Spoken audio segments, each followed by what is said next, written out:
In June 1816, the ground in New England was still frozen. By July, it was still snowing. There was no summer that year, just a volcanic winter.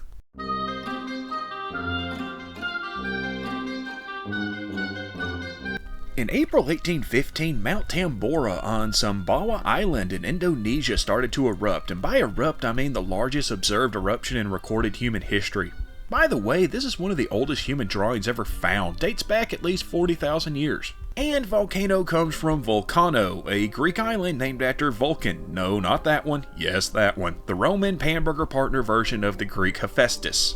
Anyway, back to the boom boom. The explosions from the volcano could be heard over 1,000 miles away, and ash rained down over 800 miles away. The mountain lost about 2/3 of its height to give you an idea of just how big this eruption was. 10 billion tons. And that's tons as in metric, because they haven't been to the moon, of material was thrown into the atmosphere. And you bet your bottom dollar it had some consequences. Tambora was the 6th large volcanic eruption in 7 years, starting with the 1808 mystery eruption. Mystery as in we're pretty sure it happened, but not quite sure where, other than possibly in the South Pacific. This was followed by eruptions on St. Vincent and at Mt.Mayon in 1812, an 1813 eruption in Japan, and the 1814 eruption of Mt.Mayon in the Philippines.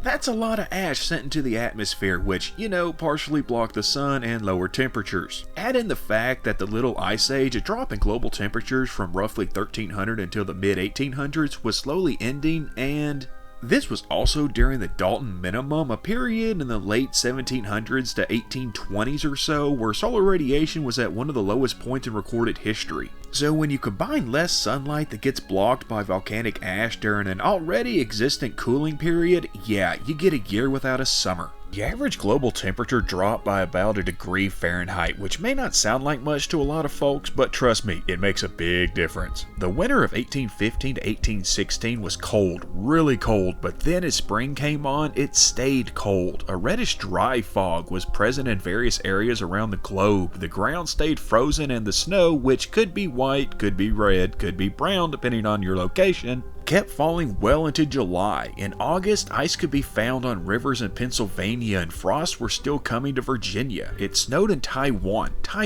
who has a tropical climate. So we get it got colder for pretty much everybody, but what were the consequences? Well, a lot. Being colder also led to more rainfall, which led to flooding all over the planet. The Yangtze in China and Ganges in India suffered major flooding, the latter leading to a cholera outbreak across Asia, and the former suffering from major famines due to crop failure. In fact, famine became a problem across most of the world, with Europe experiencing its worst continental famine of the century during this time.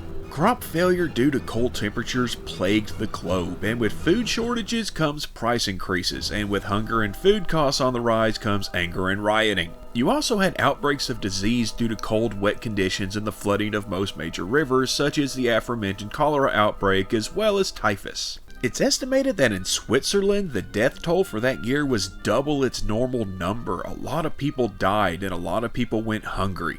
And this wasn't a, oh wow, wasn't that a tough couple of months kind of thing. It took several years for the weather to normalize, leading to over 100,000 deaths in Ireland alone.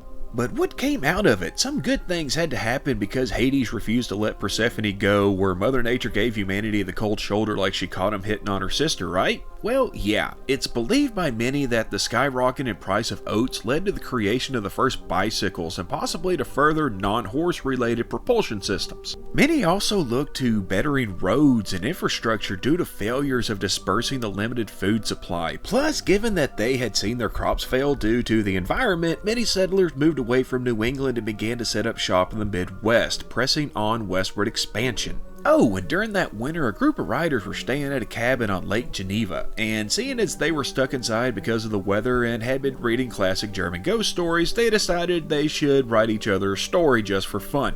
One of those writers was Mary Shelley, and her story was Frankenstein. Yes, I know Frankenstein was the doctor, not the monster. The monster's name was Adam.